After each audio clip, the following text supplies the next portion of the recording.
नमस्कार मैत्रिणींनो, आज आपण एक साधी सिंपल रेसिपी बघणार आहोत। डाळ पालक करायला अतिशय सोपी आणि कमी साहित्यामध्ये बनणारी पण अतिशय चविष्ट होणारी अशी डाळ पालकची रेसिपी आपण आज करणार आहोत। चला तर मग रेसिपीला सुरुवात करूयात। इथे मी मसूरची डाळ घेतलेली आहे। तुरीची डाळ पण तुम्ही वापरू शकता, पण तुरीच्या डाळीने ऍसिडिटी होते म्हणून मी मसूरची डाळ वापरत आहे। त्यानंतर इथे मी एक पालकची जुडी निवडून आणि स्वच्छ धुवून चिरून घेतलेली आहे। आता आपल्याला पालक आणि डाळ कुकरला 3 शिट्ट्या करून शिजवून घ्यायची आहे। बघा, डाळ पालक आपला शिजवून तयार आहे। याला आपण थोडंसं असं उलटून घ्यायचं आहे। कढईमध्ये तेल तापत ठेवलेलं आहे। नेहमीप्रमाणे फोडणी करून घ्यायची आहे। पहिल्यांदा आपण मोहरी टाकूयात। मोहरी तडतडलेली आहे, त्याच्यामध्ये आता आपण जिरे टाकून घेऊयात। त्याच्यामध्ये हिंग टाकून घेऊयात। त्यानंतर थोडीशी हळद टाकायची। हळद तेलामध्ये टाकली ना तर भाजीला छान रंग येतो। त्यानंतर इथे मी लसूण चेचून घेतलेला आहे। लसूण याच्यामध्ये घालून घ्यायचा आहे आपल्याला।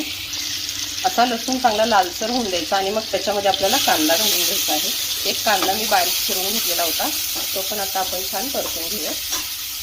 मग आता कांदा पण आपला छान परतून झालेला आहे। त्याच्यामध्ये आपण आता एक टोमॅटो घालून घेणार आहे। टोमॅटो पण आपण छान परतून घ्यायचा आहे। टोमॅटो परतत असतानाच आपण भाजीला जेवढं लागणार आहे तेवढं मीठ घालून घेणार आहे। टोमॅटो परतून झालेला आहे। याच्यामध्ये आपण आता आपल्या घरचा मसाला जो असतो तो मसाला घालून घेणार आहे। रेग्युलर आणि सिंपल भाजी असते ही, पण खायला चवीला खूप छान लागते डाळ पालकची भाजी। मसाला परतून झाल्यानंतर याच्यामध्ये आपण हे शिजवलेलं डाळ आणि पालक शिजवून घेऊया आणि याला छान मिक्स करून घेऊया।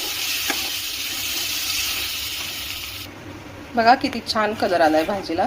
तुम्ही जर कधी अक्कलकोटला गेलात ना तर स्वामींच्या मठामध्ये आपल्याला प्रसादासाठी ही भाजी मिळते। बघा, खूप सुंदर टेस्ट असते ह्या भाजीची। आता हिला आपण एक छान उकळी काढून घेऊयात। भाजीला छान उकळी आलेली आहे। इथे मी कस्तुरी मेथी हातावरती चोळून घेतलेली आहे, ती आता आपण भाजीमध्ये घालून घेऊयात। त्याला छान मिक्स करून घेऊयात। बघा मैत्रिणींनो, तयार आहे आपली डाळ पालक। मस्त दिसतेय। त्याच्याबरोबर गरम गरम चपाती किंवा भाकरी बरोबर पण तुम्ही खाऊ शकता। नक्की करून बघा आणि माझ्या चॅनलला लाईक आणि सबस्क्राईब करायला विसरू नका।